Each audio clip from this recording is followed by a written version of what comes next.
하나님 말씀 다니엘서 7장에 있는 말씀을 함께 보도록 하겠습니다. 구약 성경 다니엘서 7장입니다. 7장 9절 10절 우리 같이 읽겠습니다. 다 찾으셨습니까? 다니엘서 7장 9절 10절 같이 읽겠습니다. 내가 보았는데 왕자가 놓이고 옛적부터 항상 계시니가 좌정하셨는데 그 옷은 희기가 눈 같고 그 머리털은 깨끗한 양의 털 같고 그 보좌는 불꽃이요 그 바퀴는 붙는 불이며 불이 강처럼 흘러 그 앞에서 나오며 그에게 수종하는 자는 천천히요 그 앞에 시위한 자는 만만이며 심판을 베푸는데 책들이 펴 놓였더라. 아멘. 책을 가지고 하는 심판, 오늘은 재림전 심판이라는 제목으로 함께 우리 말씀을 나누도록 하겠습니다. 지난번에 제가 드린 저녁 시간에는 어떤 내용인지 기억이 나십니까? 이 작은 뿔의 신원을 우리는 성경을 통하여 찾아보았습니다. 다 말씀드리기가 우리 성도님들 생각이 다 나신지 모르겠습니다. 이 작은 뿔이 성경이 우리에게 가르쳐주는 많은 특징들이 우리에게 있습니다. 천사가 작은 뿔이 무엇이다라고 우리에게 가르쳐주는데 그 작은 뿔은 10뿔 가운데서 일어날 것이고 또 그 후에 일어날 것이고 먼저 있던 자들과 다르고 새 왕을 복종시킬 것이고 그가 말로 지극히 높으신 자를 대적하고 또 성도를 괴롭히고 때와 법을 변개코자 하고 한 때와 두 때와 반 때에 아주 권력을 누리게 될 그런 일들을 우리 하나님께서는 천사를 통해서 다니엘에게 가르쳐 주셨습니다.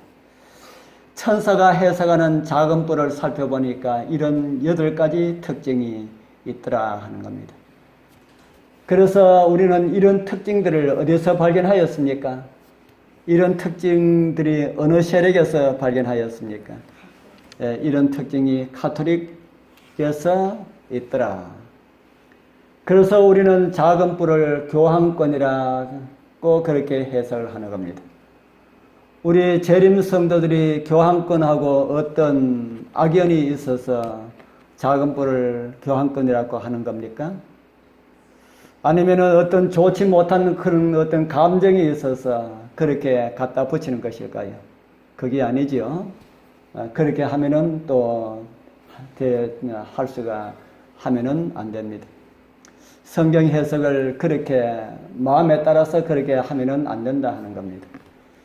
작은 뿔을 교황이라고 부르는 가장 확실한 그 증거는 다니엘서가 오늘 이렇게 7장 24절 25절에서 우리에게 가르쳐주고 있습니다.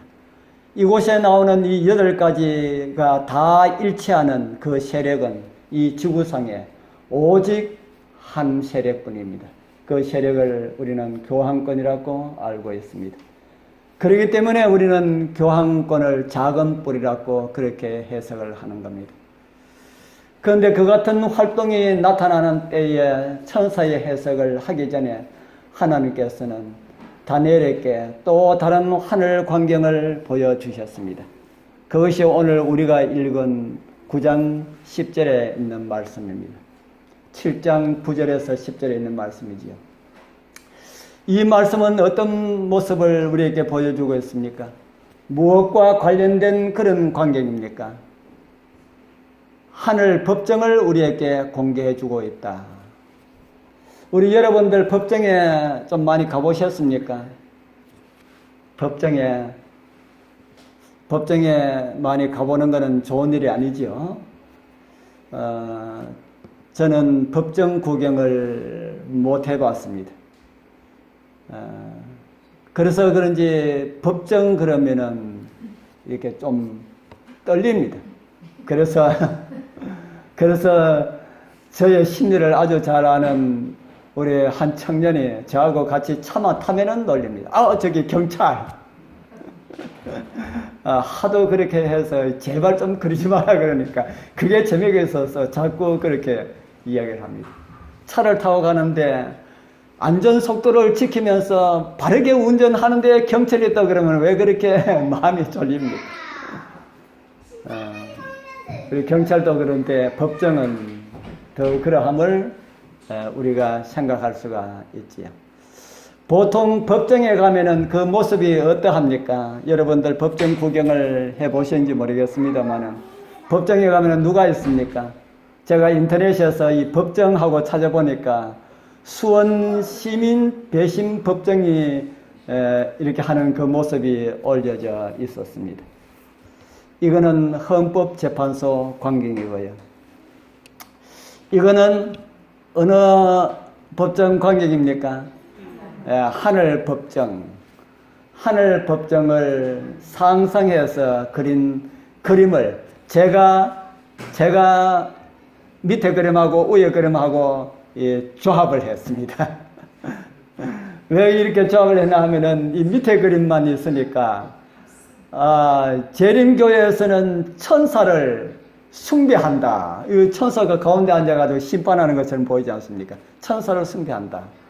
그래서 제가 위에 그림을 하나 갖다가 위에 딱 붙여놓고 사실은 이 그림이다 하고 내가 그렇게 이야기했습니다. 화가가 밑에 그림 어떤 의도로 그랬는지 모르지만은 이 그림이 분명할 거다 하는 생각이 들었습니다. 그래서 이 그림이다. 그래서 그림을 갖다 끼워 맞춰가지고 그런 말을 한다 하는 그런 이야기도 들었습니다. 우리 교회의 이 화가들이 참 재능이 참 많다 하는 생각이 듭니다. 어떻게 이야기만 들으면 그 이야기를 그대로 이렇게 그림으로 나타내는지 참 좋은 그런 재능들을 가지고 있다 하는 생각이 듭니다.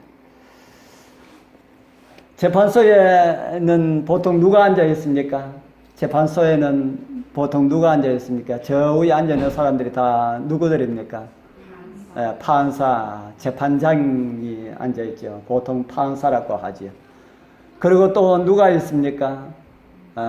형량을 무겁게 하려고 하는 검사들이 앉아 있고, 배심원들이 있고, 그리고 재판을 받아야 할 사람들이 있고, 그것이 없다면 어떤 사건 목록이 있다는 그런 생각을 하게 됩니다.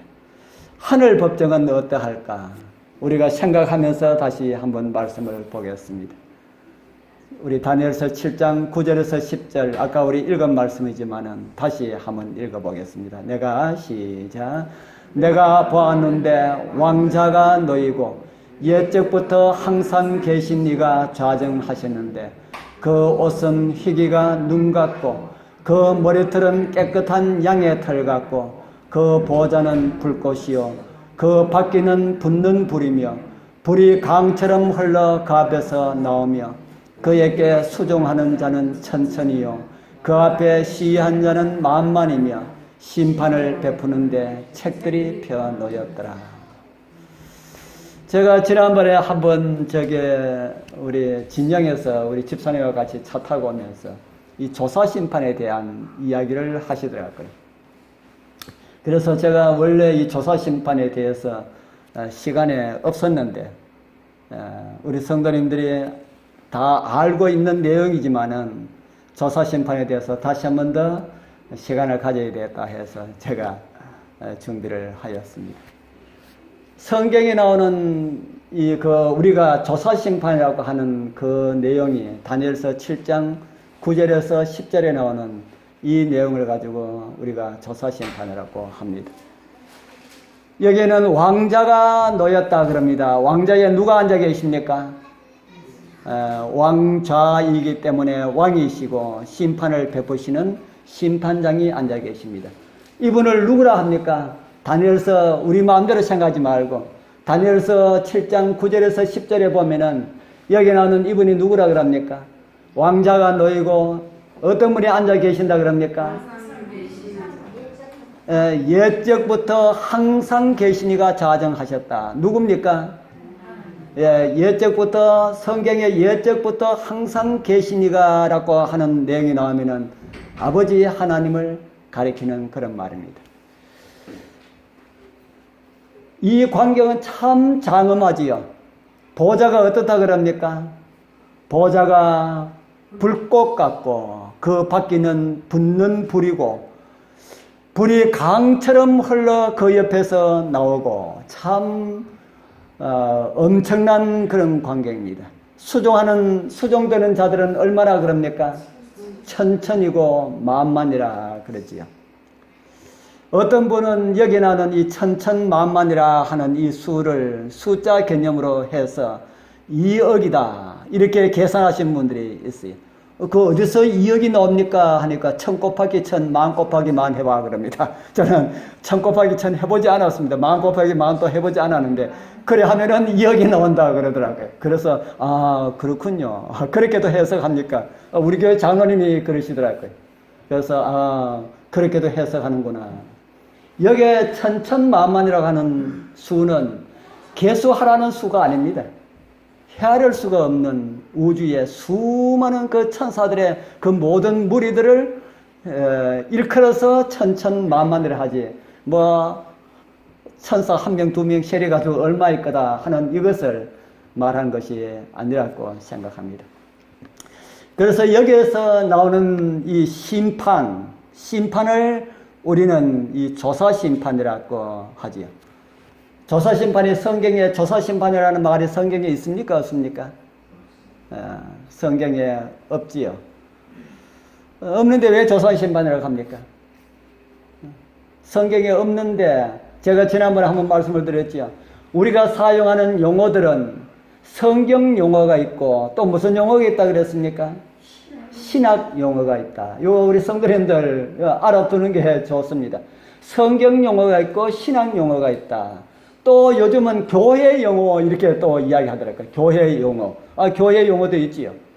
교회 용어 집사, 우리 교회는 안식학교 교장, 선교회장 이런 거 다 교회 용어라 하는 생각이 듭니다.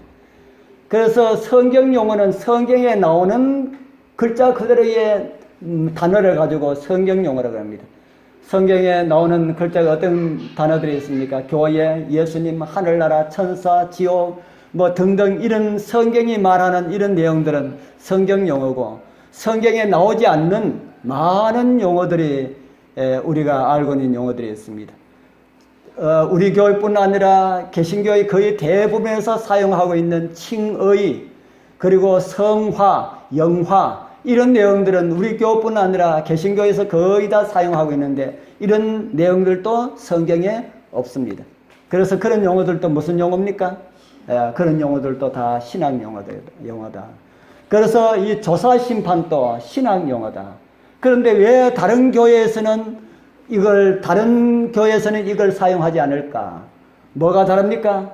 신학교가 다르지 않습니까? 그들은 그들 나름대로의 신학이 있고 우리 교회는 우리 교회 나름대로의 신학이 있기 때문에 우리 교회 나름대로의 그 신학교에서 사용하는 그런 용어이기 때문에 그들에게는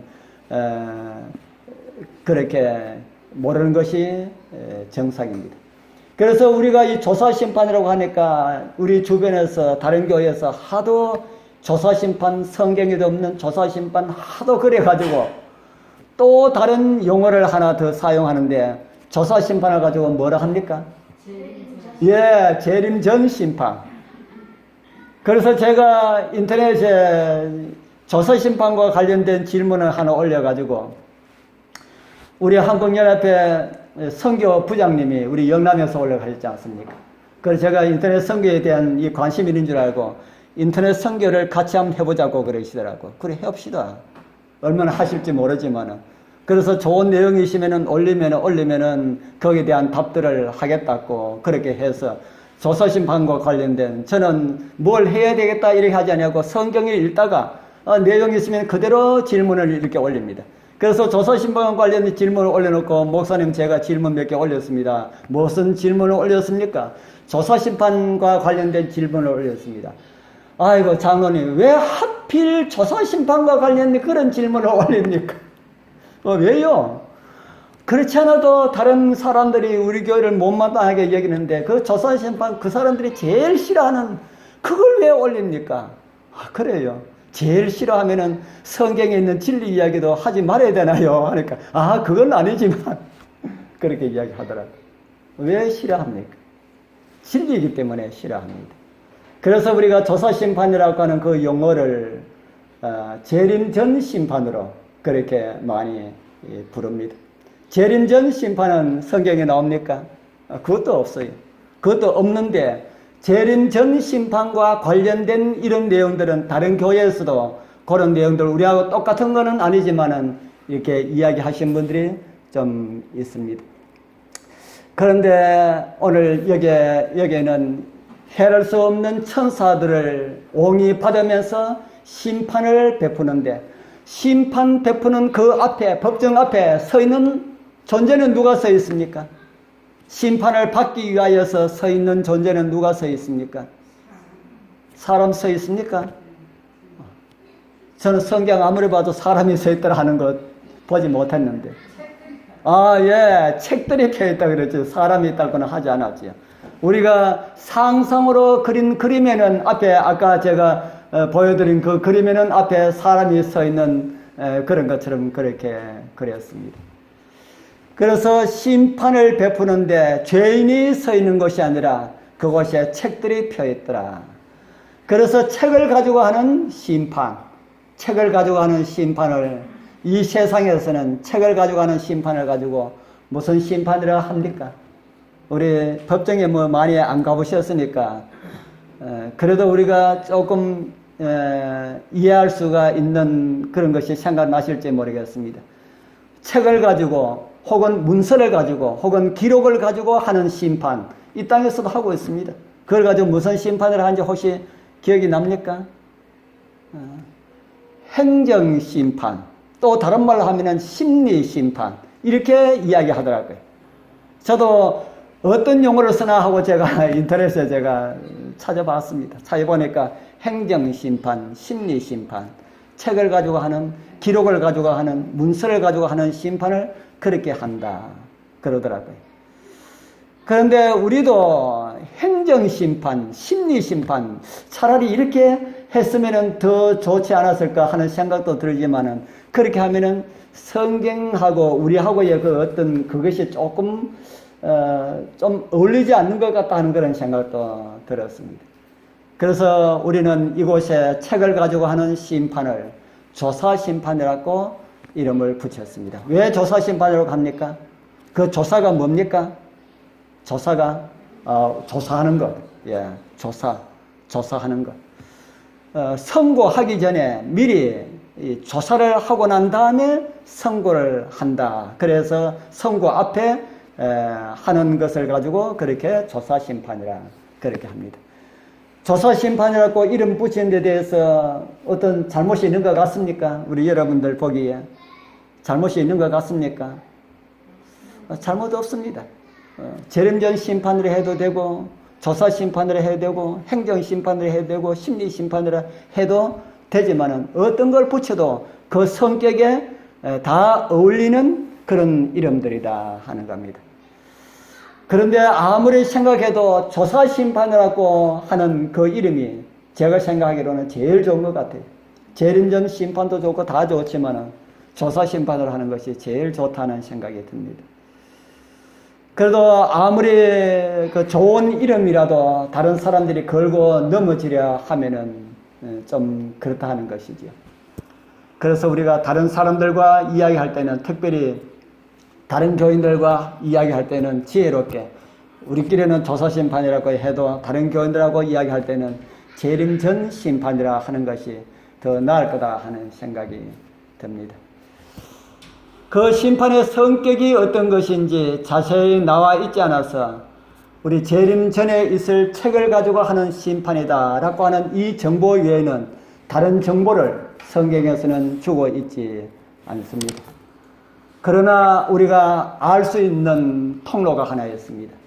구약에 있는 제사 제도 중에 한 제도가 재림 전 심판과 상당히 그 의미에 있어서 재림 전 심판에 대하여서 빛을 던져주고 있기 때문에 그 제도를 통하여서 이 조사 심판이 어떤 것이다 라고 하는 것을 조금 이해를 할 수가 있습니다.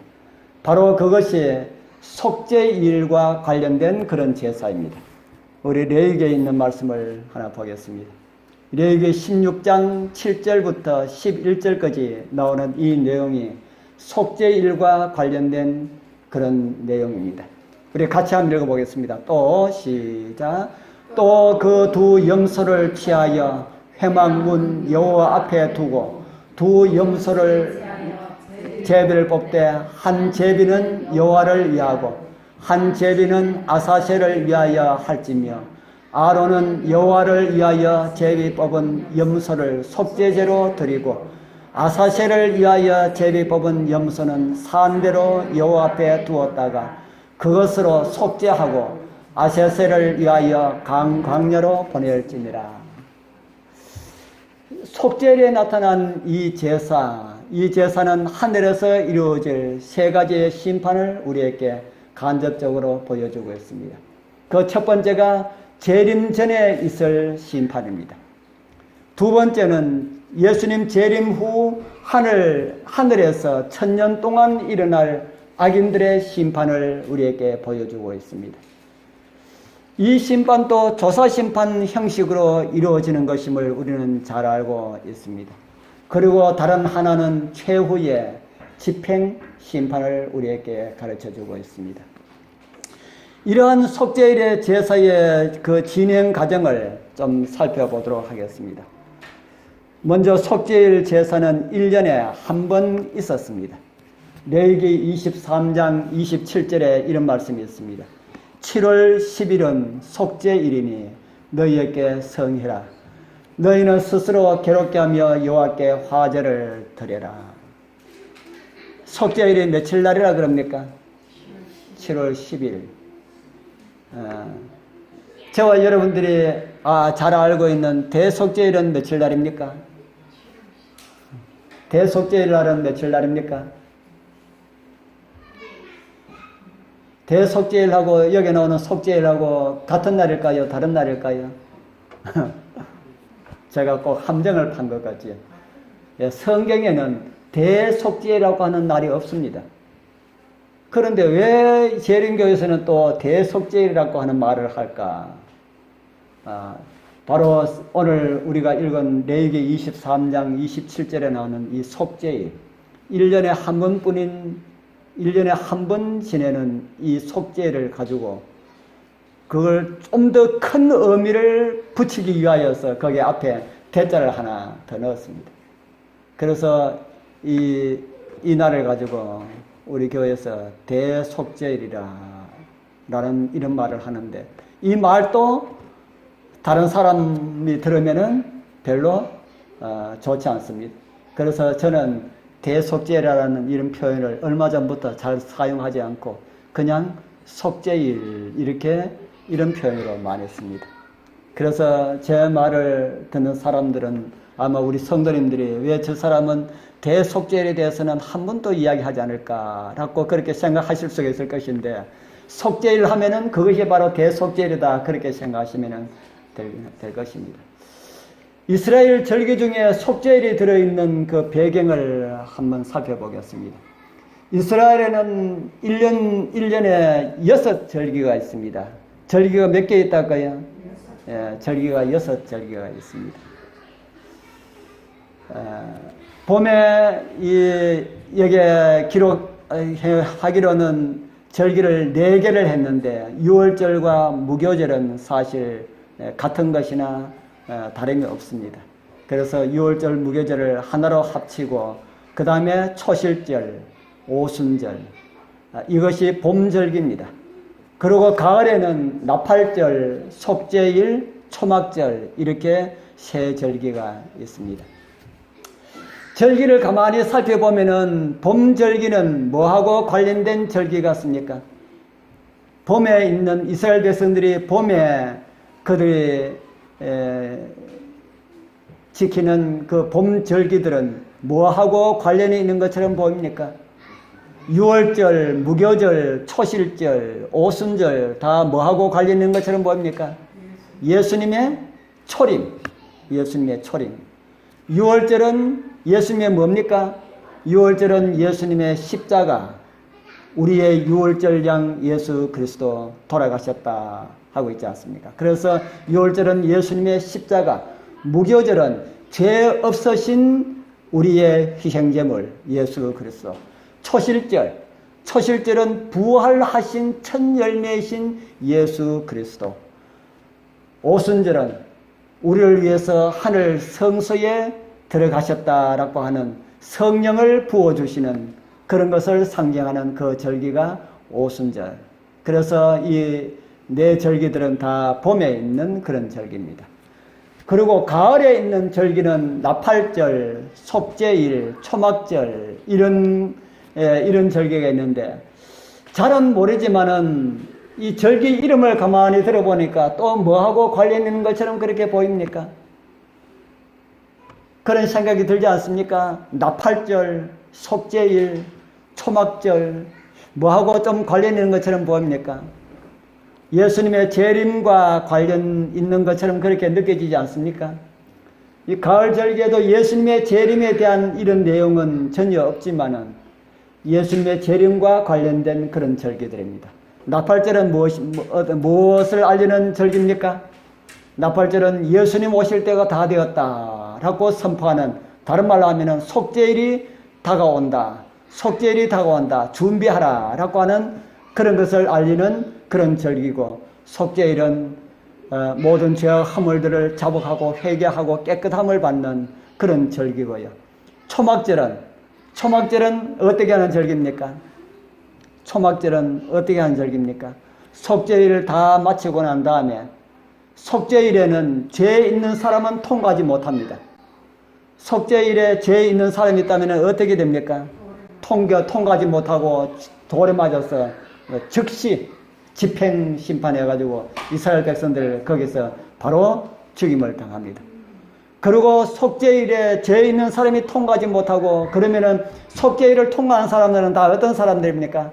다 죄에 대해서 용서함을 받고 깨끗함을 받고 거룩함을 입은 그런 사람들이 속죄일에 통과되는 겁니다. 그러니까 속죄일을 통과되면은 속죄일 기간 동안에는 죽을지 모른다는 이런 염려 가운데 있는 사람들이 있습니다. 왜냐하면은 죄가 드러나면은 죽으니까, 자기도 알지 못하고 있는 그런 죄가 성소에 가서 제사장이 제사를 드리는데 간합되지 않았다, 너희들 백성 가운데 죄가 있다 해가지고 나보고 제비 뽑으면은 나한테 걸릴 수가 있거든요. 그러니까 자기한테 자기도 알지 못하는 이런 죄가 있지 않나 해가지고 눈물을 흘리면서 회개하고 자복하고, 하나님이시여 저에게 회개하지 않는 이런 죄가 있으면은 깨닫게 주옵소서, 용서함을 주옵소서 이렇게 회개하지만은 내가 아직까지 생각하지 못한 이런 죄가 있나 하는 이런 염려를 할 수가 있다 이 말입니다. 그런데 속죄일을 다 지나고 난 다음에 초막절에 참여할 때에는 그 성도들이 그 부담이 있을까요, 없을까요? 그런 부담이 없고 어떤 마음이 있을까요? 정말 용서함 받았다는 그 기쁨과 즐거움 가운데 초막절에 들어갑니다. 초막절에는 그 나무가지를 꺾어가지고 그 초막에다가 이렇게 걸치고, 광야에는 전부 다 초막이었으니까, 광야에는 전부 다 텐트였으니까 텐트에다가 이렇게 걸치고 해서 그들이 초막절을 그렇게 지켰습니다. 바로 이 초막절은 예수님 재림 후에 하늘에서 우리가 1000년 동안 누릴 그 모습을 초막절을 통하여서 우리에게 보여주고 있습니다. 그러면은 그 가운데 재림은 없잖아요. 나팔절, 속죄일, 초막절 이거는데 재림은 없지 않습니까? 그 재림은 어느 가운데 들어갈까? 재림은 어디에 있을까? 재림이 아주 큰 사건은 분명한데 여기에 나팔절, 속죄일, 초막절만 있고 재림을 알리는 이런 내용은 전혀 없습니다. 재림은 속죄일 행사 속에 들어 있습니다.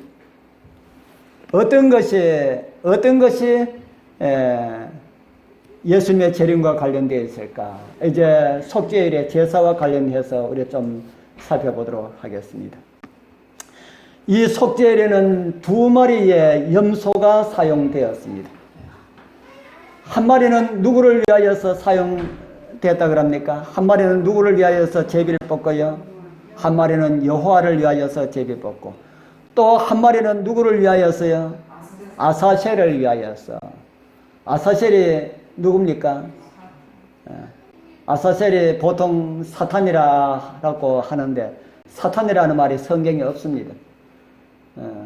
그래서 우리가 아사셀이 누구냐고 물으면은 사탄이라고 하면은 성경적인 대답이 아니지요.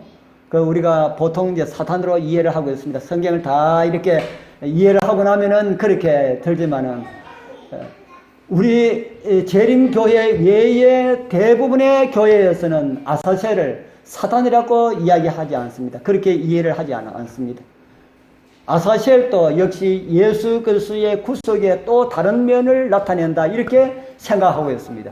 그렇기 때문에 아주 엄청난 그런 차이가 있지요. 재림교회에서는 사탄으로 그렇게 생각하고 있는데 다른 교회에서는 누구로 생각하고 있다고요? 예수 그리스도로. 누가 이해를 잘못하고 있는지 몰라도 잘못하고 있는 것이 아주 엄청난 큰 실수를 하고 있지요. 예수님을 사탄으로 해서도 안 되고 사탄을 예수님으로 해서도 안 됩니다. 그럼 여기 나오는 이 아사셀은 누구일까? 아사셀이라고 하는 이 원어가 우리말로 그대로 직역을 하면은 제거하다라는 이런 의미를 가지고 있습니다. 제거하다. 이런 의미를 가지고 있는 글이다 보니까 성경을 번역하시는 분들이 우리 글로 성경을 번역하시는 아주 처음에 성경을 번역하시는 분들이 아사셀을 가지고 뭐로 번역할까? 참 고민했을 겁니다. 아무리 생각해도 아사셀을 번역할 그 단어가 생각나지 않는 겁니다. 그래서 이거는 그냥 원어 그대로 쓰자 해가지고 히브리어 원어 그대로 원어에 있는 그대로 아사셀하고 이렇게 썼습니다. 그러다 보니까 오늘날까지 신학계에서 혼동이 되고 있습니다. 정의를 내리지 못하고 번역에 처음에 나올 때 그 유명했던 신학자들도 이걸 정의를 하지 못해가지고 그대로 아사셀을 했는데 제 생각에는 제거하다라는 이걸로 번역을 해도 참 이해하는데 좋을 뻔했는데 그것으로도 번역을 못했습니다. 그런 의미가 있지만은 저희들이 우리 교회에서 알고 있는 것이 제거하다와 관련된 그런 의미로 저와 여러분들은 그렇게 알고 있어서 얼마나 다행인지 모릅니다. 그런데 이제 두 마리의 염소를 위하여서 이제 그렇게 하고 난 다음에 여호와를 위하여서 제비 뽑은 이 염소는 잡아서 그 피를 가지고 어떻게 합니까? 그 피를 가지고 이제 성소 안에 들어가서 1년에 한 번씩 드리는 지성소 안으로 들어갑니다.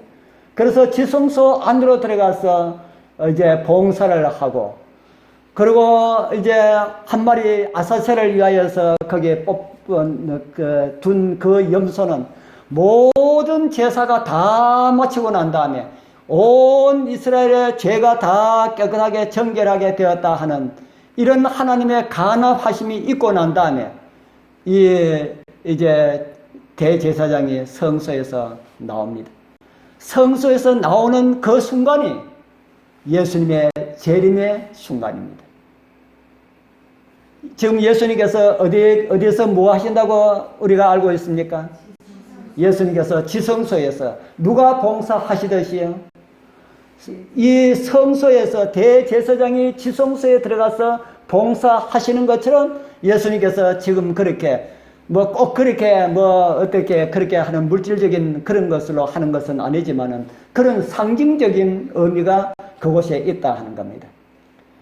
그래서 1년에 한 번 지성소를 위하여서 봉사하시는 것은 우리 모든 인류의 최종 마지막에 모든 인류를 위하여서 최종 마지막에 지성소에서 하는 그런 봉사의 의미를 우리 가지고 있다 하는 겁니다.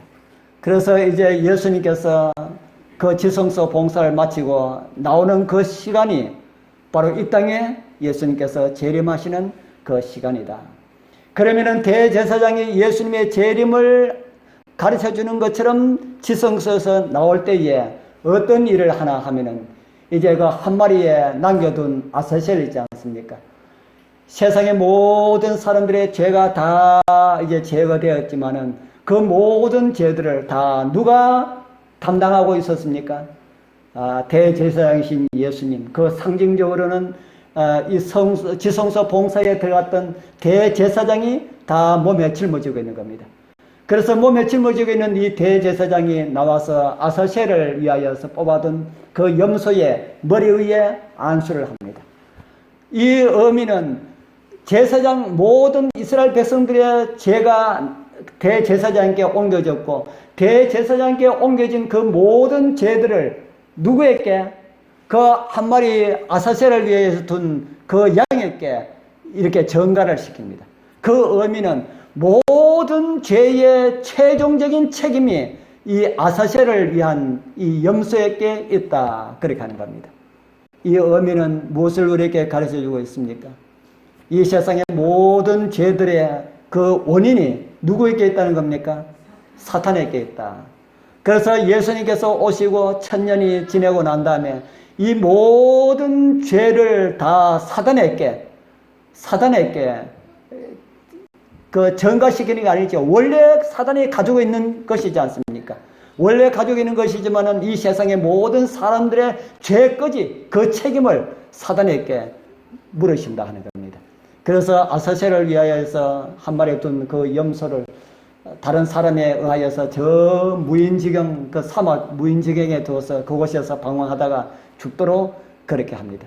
마찬가지로 예수님께서 오실 때에 사단은 잡혀서 1000년 동안 무적에 갇혀 있다가 나중에 심판의 형벌, 집행심판에 우리가 형벌받게 되는 그런 사실들을 우리는 성경을 통해서 알고 있습니다. 지금 우리는 조사심판과 관련된 내용을 살피다가 제가 지금 이런 말씀을 드리는 겁니다.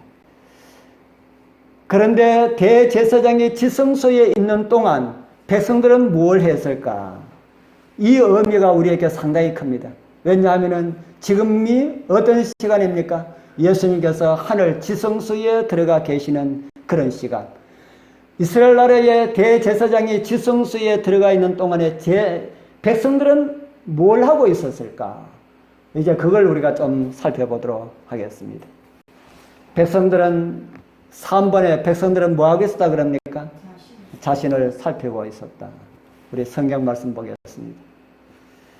예레미야 23장 27절에서 30절 좀 길지만은 글자가 자라서 좀 보입니까? 네. 보이면 우리 같이 읽어보겠습니다. 7월 시작. 7월 10일은 속죄일이니 너희에게 성해라.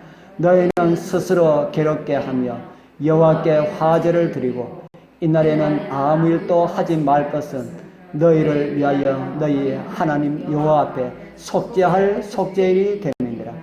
이날에 스스로 괴롭게 하지 아니하는 자는 그 백성 중에서 끊쳐질 것이라. 이날에 누구든지 아무 일이나 하는 자는 내가 백성 중에서 멸절시키리니. 어떻게 하라고 그럽니까? 어떻게 하라고 그럽니까? 첫 번째는 어떻게 하라고요? 스스로 뭐 하라고요? 괴롭게 하라. 스스로 괴롭게 하라. 스스로 괴롭게 하는 것이 무엇일까? 괴롭게. 여러분들 스스로 괴롭게 하는 것이 어떻게 하면은 내가 내 자신을 괴롭게 하는 것이 되겠습니까? 우리 개인의 생각보다 성경이 뭐라고 말하는지 우리가 찾아보는 게 좋겠죠? 시편 35편 13절 같이 읽어보겠습니다. 나는 시작. 나는 저희가 병들었을 때에 굵은 벼옷을 입으며 금식하여 내 영혼을 괴롭게 하였더니. 예, 되었습니다. 내 영혼을 괴롭게 하는 것이 어떤 것이라 그럽니까? 금식하는 거. 금식. 이스라엘 백성들은 금식했다. 그날 금식했다 하는 겁니다. 금식하면서 뭐 하면서 금식했을까요? 우리가 1년에 한 번씩 우리 연말 기도회 때에 우리 교회는 뭐 잘 하지 않습니다만은 큰 교회에 가면은 연말 기도회 시간을 가집니다.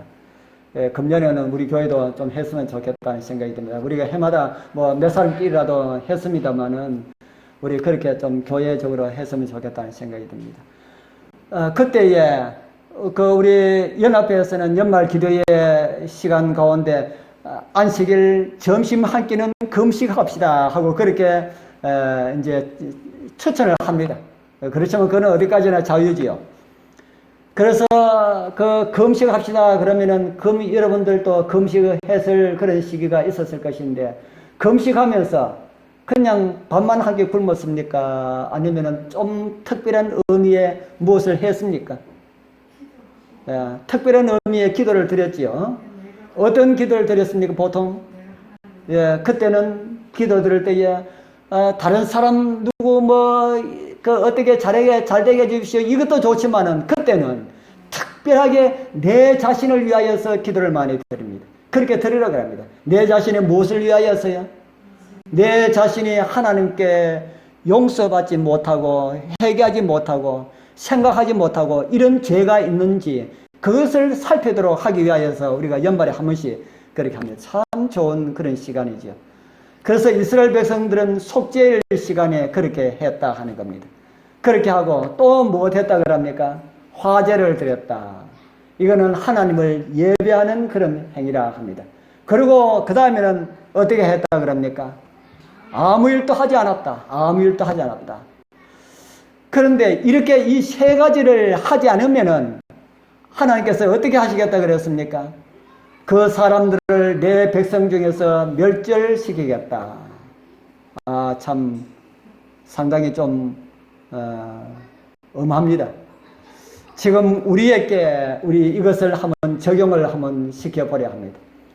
왜냐하면 지금 우리는 대제사장 되시는 예수님께서 지성소에 들어가 계시는 그런 시간 가운데 우리는 살고 있습니다. 이스라엘은 그렇게 기다리다가 백성들 중에 죄가 있다면은 죽었다 그랬지요. 그와 마찬가지로 오늘 저와 여러분들에게 이런 것이 발견되면은 우리도 구원받지 못하는 그런 상황이 됨을 우리에게 가르쳐주고 있습니다.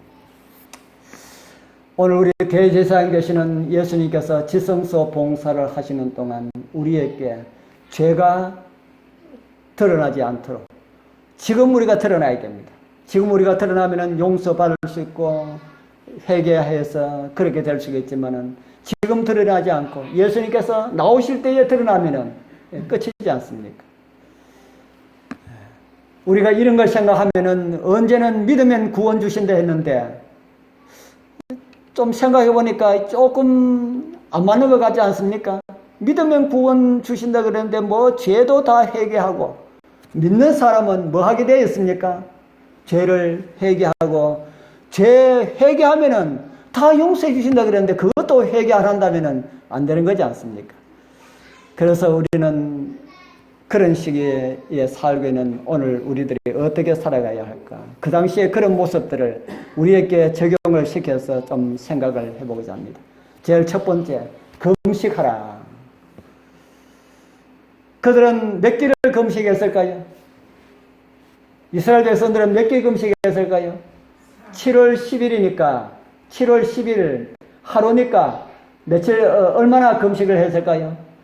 많이 하는 사람은 하루 3끼 했을 것이고 좀 적게 하는 사람은 2끼 했을 것이고 집에서 먹고 밖에 나가서 있는 동안만 금식하자 하는 사람은 한 끼를 금식했을 거고 그렇습니다. 그런데 이것을 우리에게 적용을 시키려고 그러면은 우리는 몇 끼 금식해야 됩니까? 이걸 우리에게 적용을 시키려고 그러면 우리는 몇 끼 금식해야 됩니까? 1844년 이후부터 예수님 재림하실 때까지 뭐 해야 된다는 겁니까? 굶어야 된다는 거죠. 그러니까 우리는 태어날 때부터 뭐 하지 말아야 돼요? 먹지 말아야 돼요. 그러면은 사람이 살 수 있습니까? 없습니까? 그러니까 그거는 아니다. 그거는 분명히 아니다. 그러면 무엇일까? 1844년 이후로 하나님께서는 마지막 선지자를 주셔가지고 특별한 빛을 우리에게 주셨습니다. 그게 무슨 빛입니까? 음식물과 관련된 빛. 뭐 하라고요?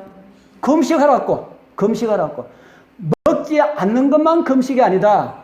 어떤 금식을 하라 그런 겁니까? 어떤 금식? 몸에 꼭 필요한 것만 먹어라. 지금은 하늘 지성소에서 예수님께서 하늘을 아버지라 해서 탄원하고 계시는 동안에 내 입맛의 만족을 위하여서 먹을 그런 시기가 아니다. 그래서 성경은 그렇게 우리에게 가르쳐주고 있습니다. 그래서 오늘 저와 여러분들이 화요일분을 통하여서 주신 건강과 관련된 그 빛은 물론 우리 건강을 위하여서 좋은 음식 잘 먹으라고 하는 건 맞습니다. 그렇지만은 그것도 있지만은 그보다 더 중요한 것은 예수님께서 지성소에 들어가게 계시기 때문에 우리는 지금 금식하는 기간이다. 금식하는 기간이다. 안 먹으면은 못 살기 때문에 안 먹고 살 수 있는 사람이 아무도 없기 때문에 하나님께서 특별한 건강에 관한 빛을 주셔가지고 요거 먹고 살아라. 그렇게 우리에게 주신 것입니다. 그 다음에 또 하나는 그 다음에 예배를 드리라 했지요. 옛 이스라엘 모습으로 살려면은 우리는 지금 어떻게 해야 됩니까? 우리는 매일 매 순간마다 교회에 와서 예배 드리고 있어야 되겠지요. 우리도 그렇게 할 수가 있습니까? 없습니까? 또 그렇게 못하지 않습니까? 왜냐하면은 우리는 돈도 벌어야 하고 잠도 자야 하고 밥도 먹어야 하고 우리는 그렇게 살 수밖에 없습니다. 그러나 마음은 그렇게 할 수가 있다는 거죠. 어떤 마음으로 살아갈 수가 있습니까? 예배 드리는 마음으로. 그래서 신령과 진정으로 드리는 예배가 무엇인가 하면은 교회에서 예배 드리는 그것만이 아니라 예배 드리는 그런 삶을 살아라. 예배 드리는 그런 생활이 신령과 진정으로 드려지는 예배입니다. 무엇으로 드려지는 예배입니까? 우리의 삶으로 생활로 드려지는 예배다 하는 겁니다. 그래서 마지막 시대에 예수님 지성소에 있는 동안에 진짜 하나님의 백성들은 신령과 진정으로 드리는 그런 예배를 드리는 그런 사람들인데 그런 사람들은 생활이 예배화되어 있는 사람들입니다. 무엇을 하든지 먼저 기도하고 시작하고 하나님께 감사하고 어떤 행동을 하든지 하나님을 생각하면서 하는 그런 일들이 신령과 진정으로 예배하는 것이다 하는 생각이 듭니다.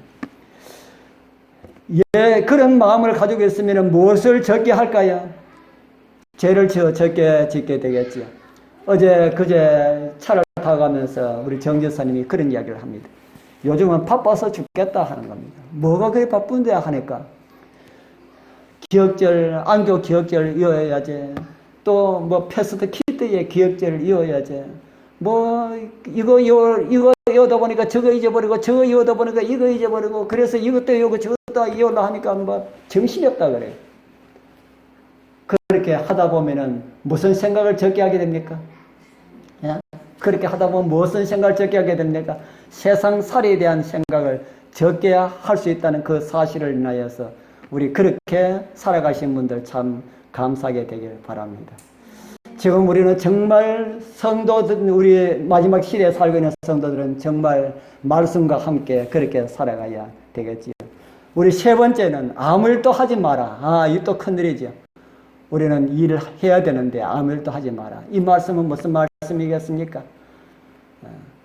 6일 동안은 일을 하지만은 적어도 하루만이라도 어떤 마음으로 가져라? 하루만이라도 대속죄에 있는 그런 마음으로 가져라. 저는 이 카톡을 보면서 지난번에 참 마음의 감동을 많이 받은 그런 글을 기억하고 있습니다. 지금 위치보다 더 못한 일을 하더라도 안식일을 잘 지킬 수 있는 곳에 가고 싶다. 그래서 기도해 주십시오. 라고 하는 그런 문구를 제가 보고 참 마음의 감동을 많이 받았습니다. 우리 모두 그런 마음으로 기도하면서 그렇게 믿음으로 살아갈 때에 하나님께서 그런 사람들은 그런 나름대로 참 믿음의 길로 인도해 주시리라 그렇게 믿습니다. 지금은 어떤 기간입니까? 지금은 속죄일 기간이다. 우리의 말도 행동도 음식도 모든 것을 하나님께서 가장 원하시는 상태로 살아가게 되길 바랍니다. 그렇다고 해서 어떤 사람들처럼 경건해야 한다 해가지고 아주 웃음을 잃고 엄숙하게 이렇게 살라는 것이 아닙니다. 하나님을 믿는 백성들은 매일 기쁘게 즐겁게 행복하게 다른 사람들에게 웃음을 나누어주면서 감사가 넘치는 그런 생활, 이것이 바로 주님께서 원하시는 속죄일의 생활이라 하는 이런 생각을 합니다. 그런 사람들을 하나님께서는 다 데려가 가셔서 하늘에서 초막절 행사를 1000년 동안 함께 하게 될 것입니다. 우리 그날 그곳에 다 참여하게 되길 축복합니다.